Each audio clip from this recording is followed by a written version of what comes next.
Okay student, so I will ask a question के conduction, convection और radiation, ये तीन मोड हम पढ़ चुके हैं।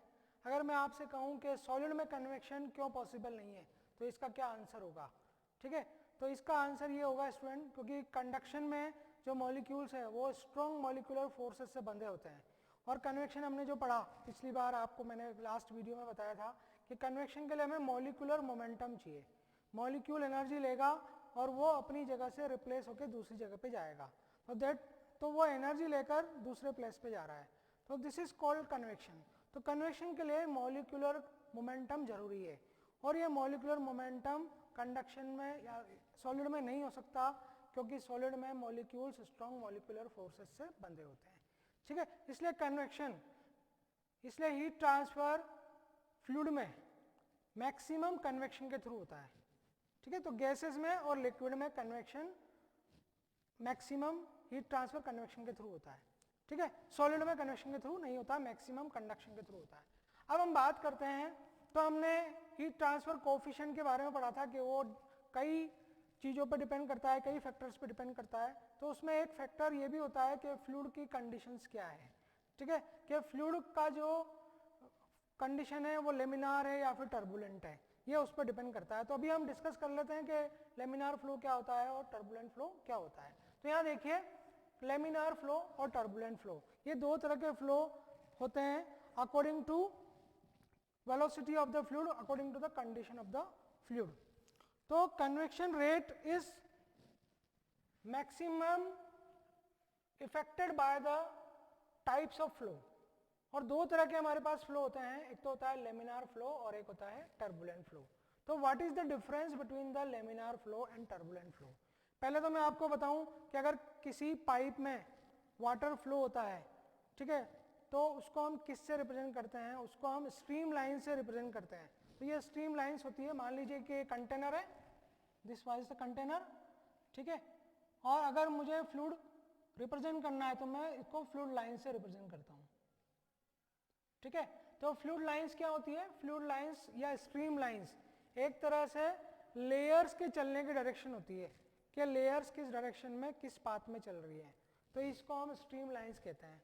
ठीक है, अगर स्ट्रीम लाइंस पैरेलल होती है, इसका मतलब है कि दो लेयर्स पैरेलल चल रही हैं, एक दूसरे में मिक्स नहीं हो रही हैं। ठीक है, तो ये सबसे आइडियल फ्लूइड होता है, जिसको हम कहते हैं लेमिनार। और अगर हम इसकी वेलोसिटी बढ़ा दें तो अब फ्लूइड आपका इस तरह से चलेगा, वेव्स की तरह, तो वह एक लेयर दूसरी लेयर में मिक्स हो जाएगी, दिस इज कॉल्ड टर्बुलेंट। ठीक है, तो हम लेमिनार और टर्बुलेंट फ्लो की डिस्कशन कर लेते हैं। देखिए, लेमिनार फ्लो में क्या होता है कि हर लेयर्स में पार्टिकल्स होते हैं, तो उन पार्टिकल्स की अगर मोशन देखिए, fluid particles move in unmixed layers और स्ट्रीम। अनमिक्स्ड लेयर का मतलब है जिस लेयर में पार्टिकल्स मूव कर रहे हैं वो उसी में रहेंगे, उनका पाथ डाइवर्ट नहीं होगा।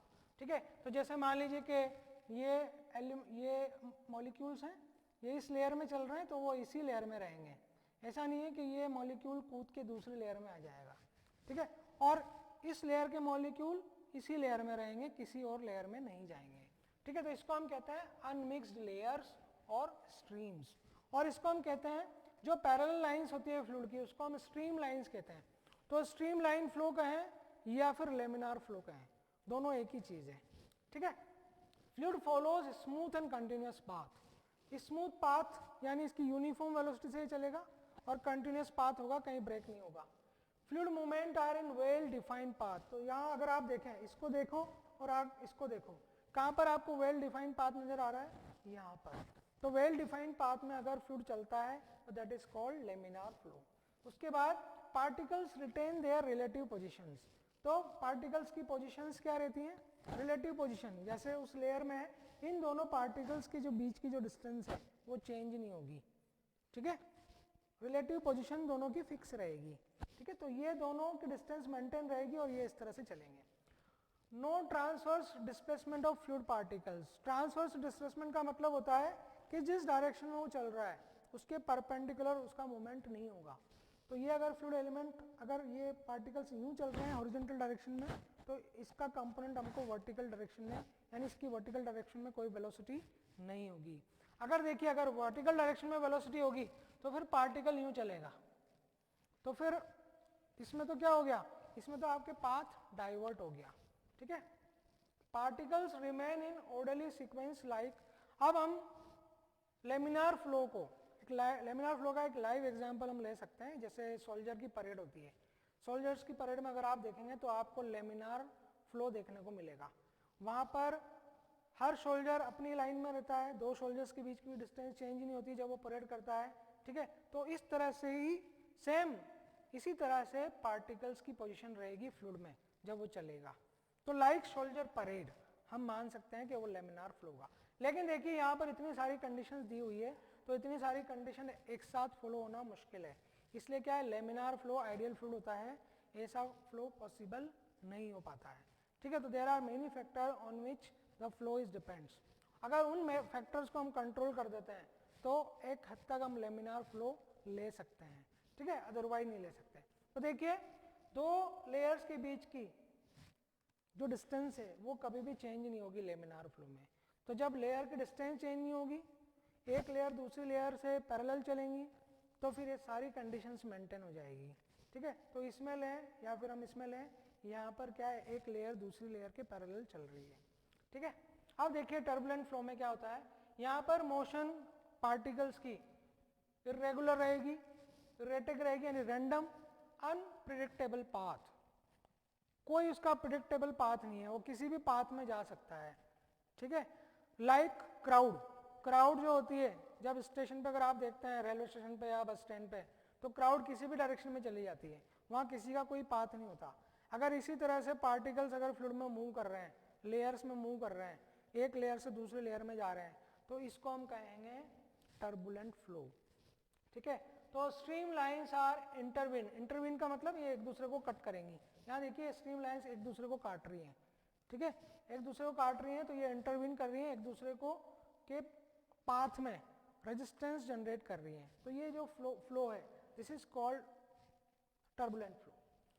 Particles changes position instantly, position में उनकी चेंज होगी, उनका हमें कंपोनेंट इस डायरेक्शन में भी मिलेगा, वो इस डायरेक्शन में भी चलेंगे और इस डायरेक्शन में भी चलेंगे, ठीक है। तो उनका वर्टिकल कंपोनेंट भी आपको मिलेगा। तो अगर हम इसका एग्जांपल लें, तो मैंने आपको बताया कि रेलवे स्टेशन पे जो क्राउड होती है या फिर बस स्टैंड पे जो क्राउड होती है, उसी तरह से पार्टिकल्स मूव करते हैं, ठीक है। तो ये होता है laminar flow and turbulent flow. तो स्टूडेंट जब अगर हम किसी फ्लो को देखते हैं तो आप देखने से पता नहीं लगा सकते कि ये लेमिनार फ्लो होगा या टर्बुलेंट फ्लो होगा, क्योंकि क्या है कि ये मॉलिक्यूलर फिनोमिना है, ठीक है। हमें दिखने पे पता नहीं चलता कि मॉलिक्यूल किस तरह से मोशन कर रहा है। लेकिन रेनोल्ड एक साइंटिस्ट था, रेनोल्ड ऑसबर्न रेनोल्ड, जिसने एक एक्सपेरिमेंट किया और उसने एक फॉर्मूला जनरेट किया, जिस फॉर्मूले से हम पता लगा सकते हैं कि कौन सा फ्लो लेमिनार होगा और कौन सा टर्बुलेंट होगा। तो रेनोल्ड ऑसबर्न की हम एक्सपेरिमेंट की डिस्कशन करते हैं, तो उसके डिस्कशन से एक रिजल्ट उसने निकाला। उसने बताया कि जब फ्लूइड किसी पाइप में बहता है तो वो 4 फैक्टर्स पे डिपेंड करता है। वो कौन कौन से 4 फैक्टर्स होते हैं वो हम डिस्कस कर लेते हैं। रेनोल्ड का एक्सपेरिमेंट भी हम डिस्कस कर लेते हैं क्या था, ठीक है। तो जैसा कि हमने कहा कि किसी फ्लूइड को हम देखने से पता नहीं लगा सकते कि वो लेमिनार है या फिर टर्बुलेंट है, लेकिन रेनोल्ड ने एक बहुत ही अच्छा एक्सपेरिमेंट किया जिससे हम इजीली फाइंड कर सकते हैं कि कौन सा फ्लो लेमिनार है और कौन सा फ्लो टर्बुलेंट है, ठीक है। तो अकॉर्डिंग टू रेनोल्ड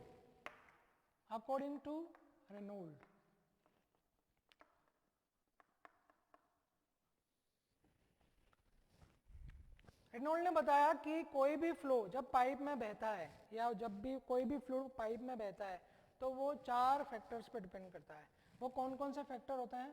पहला फैक्टर होता है डायमीटर ऑफ पाइप, जिस डायमीटर के पाइप में वो बह रहा है, ठीक है, ये, ठीक है, डायमीटर ऑफ पाइप। इसको हम लिखते हैं कैरेक्टरिस्टिक डायमेंशन ऑफ पाइप। तो जो भी जिसमें भी फ्लूइड बह रहा है उसकी कैरेक्टरिस्टिक डायमेंशन। तो अगर हम पाइप लेते हैं सर्कुलर, तब तो हम डायमीटर ऑफ पाइप ले लेंगे, लेकिन अगर दूसरी शेप का पाइप है तो फिर हम लेते हैं characteristic dimension of the pipe, और इसको हम लिखते हैं स्मॉल एल से। अच्छा, कैरेक्टरिस्टिक डायमेंशन ऑफ पाइप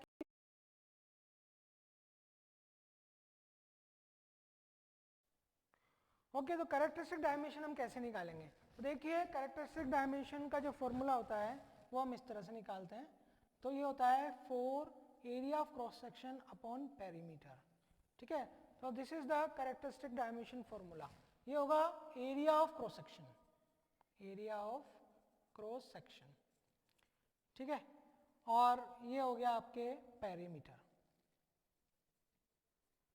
तो आप किसी भी तरह का पाइप हो, किसी भी शेप का पाइप हो, चाहे वो सर्कुलर पाइप हो, चाहे वो रेक्टेंगुलर पाइप हो, ठीक है, चाहे वो स्क्वायर पाइप हो, तो उसके लिए हम एल की वैल्यू यहाँ से फाइंड कर लेंगे। तो एल की वैल्यू कैसे फाइंड करोगे? जैसे हम मान ले कि मैंने एक पाइप ले लिया, ये सर्कुलर क्रॉस सेक्शन का पाइप है। ठीक है, मुझे इसकी कैरेक्टरिस्टिक डायमेंशन निकालनी है, एल कितना होगा? तो ये हम ले लेते हैं यहाँ पर डायमीटर डी। ठीक है, तो अब क्या करेंगे हम? सबसे पहले आप इसका एरिया ऑफ क्रॉस सेक्शन निकाल लीजिए, वो जाएगा पाई बाय 4 डी स्क्वायर। इसका पैरामीटर निकाल लीजिए, पैरामीटर क्या होता है? पाई इंटू डी, पाई डी इसका पैरामीटर हो गया। ठीक है, तो एल इजिकल टू जाएगा 4 into pi by 4 D square upon pi D. तो अगर आप इसकी कैरेक्टरिस्टिक डायमेंशन निकालेंगे तो ये आएगा डी। ठीक है, तो सर्कुलर पाइप के लिए कैरेक्टरिस्टिक डायमेंशन क्या होती है? डी। इसी तरह से अगर क्रॉस सेक्शन चेंज होता है तो उसके लिए एल की वैल्यू चेंज हो जाएगी। तो पहला फैक्टर हो गया डायमीटर ऑफ पाइप, या फिर हम कहें कैरेक्टरिस्टिक डायमेंशन ऑफ पाइप। ठीक है, on which the type of flow is depends. अब हम बात करते हैं दूसरे फैक्टर की। तो दूसरा फैक्टर जो रेनॉल्ड ने सजेस्ट किया कि आपने कौन सा फ्लूइड पाइप में फ्लो किया है, ये उस पर डिपेंड करेगा, यानी टाइप ऑफ फ्लूइड। तो फ्लूइड की प्रॉपर्टी क्या होती है? तो सेकंड हम ले सकते हैं viscosity of the pipe, viscosity of the pipe, ये उस पर भी डिपेंड करेगा। Sorry, viscosity of the fluid, not pipe, viscosity of fluid पर ये डिपेंड करेगा। हमने ले ली है म्यू। डायनामिक विस्कोसिटी होती है, डायनामिक विस्कोसिटी। ठीक है, तो विस्कोसिटी ऑफ फ्लूइड पे डिपेंड करेगा। थर्ड फैक्टर हमने ले लिया density, density of the fluid पे डिपेंड करेगा, डेंसिटी ऑफ फ्लूइड। तो डेंसिटी ऑफ फ्लूइड होगा रो, रो से हम डिनोट कर रहे हैं इसको, डेंसिटी ऑफ फ्लूइड को। और जो फोर्थ फैक्टर होगा वो होगा सबसे prime factor, velocity of the fluid. किस वेलोसिटी से फ्लूइड पाइप के अंदर मूव कर रहा है, तो वेलोसिटी ऑफ फ्लूइड। तो ये 4 फैक्टर हैं जिन पर टाइप ऑफ फ्लो डिपेंड करता है। तो फ्लो लेमिनार होगा या टर्बुलेंट होगा, वो इन 4 फैक्टर पर डिपेंड करेगा। अब इन चारों फैक्टर्स को मिला के रेनॉल्ड ने एक फॉर्मूला बनाया, ठीक है, जो कि एक डायमेंशनलेस फॉर्मूला है जिसे हम रेनॉल्ड नंबर कहते हैं।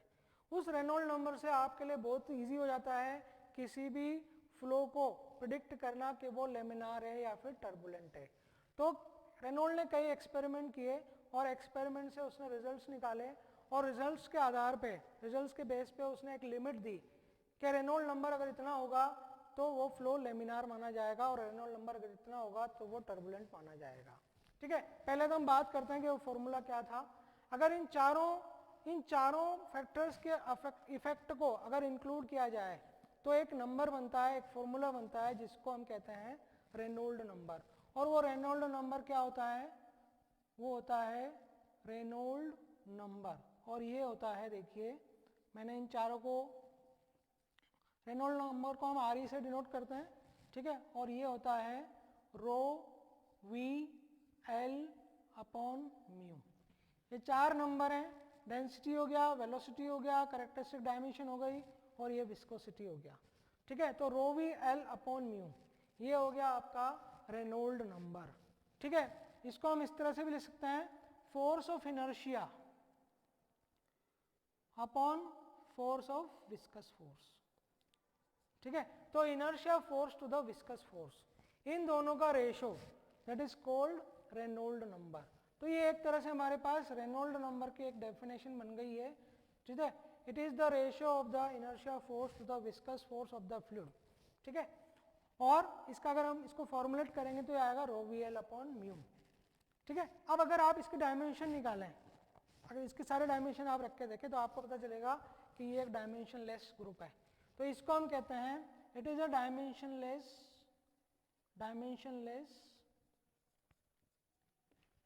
ग्रुप। तो डायमेंशनलेस ग्रुप में आपका क्या होगा, जो भी रिजल्ट आएगा नंबर्स में आएगा, जैसे 50 आ गया, 60 आ गया, 70 आ गया, उसकी कोई यूनिट नहीं होगी। ठीक है, अब रेनॉल्ड ने कई एक्सपेरिमेंट किए, उससे उसने पता लगाया कि किस रेंज पर फ्लूइड लेमिनार होगा और किस रेंज पर फ्लूइड टर्बुलेंट होगा। ठीक है, तो ये जो 4 फैक्टर थे ये मैं एक बार और बता देता हूँ आपको। मान लीजिए पाइप है, इसका डायमेंशन, कैरेक्टरिस्टिक डायमेंशन हमने एल ले लिया। ठीक है, एल हम उससे निकालेंगे 4a अपॉन पी से। इसके अंदर जो फ्लूइड बह रहा है उसकी वेलोसिटी है v, उसकी विस्कोसिटी है म्यू और उसकी डेंसिटी है रो। ठीक है, तो एक तो पाइप की डायमेंशन हो गई, एक तो पाइप की प्रॉपर्टी हो गई और 3 प्रॉपर्टी हो गई आपकी फ्लूइड की। तो इन चारों पे डिपेंड करेगा। तो ये आपका रेनॉल्ड नंबर बन गया। अब देखिए उसने एक रेंज बताई, रेनॉल्ड ने अपने एक्सपेरिमेंट से बताया, बाय रेनॉल्ड्स एक्सपेरिमेंट्स उसने सजेस्ट किया कि if Reynold number is greater than less than 2300, अगर रेनॉल्ड नंबर की वैल्यू 2300 से नीचे आती है 2300 से, तो ये होगा आपका लेमिनार फ्लो। तो जो भी फ्लो आपका बह रहा है उसमें आप इन सब की वैल्यूज रख दो, एल कितना है वो रख दो, डेंसिटी रख दो, म्यू रख दो और वेलोसिटी रख दो। ये सब आप रखेंगे तो आपको ये लेमिनार फ्लो मिलेगा, रेनॉल्ड नंबर कम मिलेगा। तो 2300 से अगर रेनॉल्ड नंबर कम मिलता है तो उसको हम कहेंगे लेमिनार फ्लो। अगर रेनॉल्ड नंबर की वैल्यू 2300 से तो अबव होती है और 6000 से नीचे होती है, ठीक है, 6000 से अगर हम नीचे लेते हैं तो ये होगा आपका ट्रांजिशन। ये ट्रांजिशन फेज है जिसमें फ्लो लेमिनार से टर्बुलेंट में चेंज होता है, तो इसको हम कहते हैं ट्रांजिशन फेज। तो यहाँ पर फ्लो लेमिनार से टर्बुलेंट में चेंज होगा और एक आता है रेनॉल्ड इज ग्रेटर देन 6000, तो यहाँ पर जो फ्लो होगा वो होगा टर्बुलेंट, तो ये टर्बुलेंट फ्लो हो जाएगा।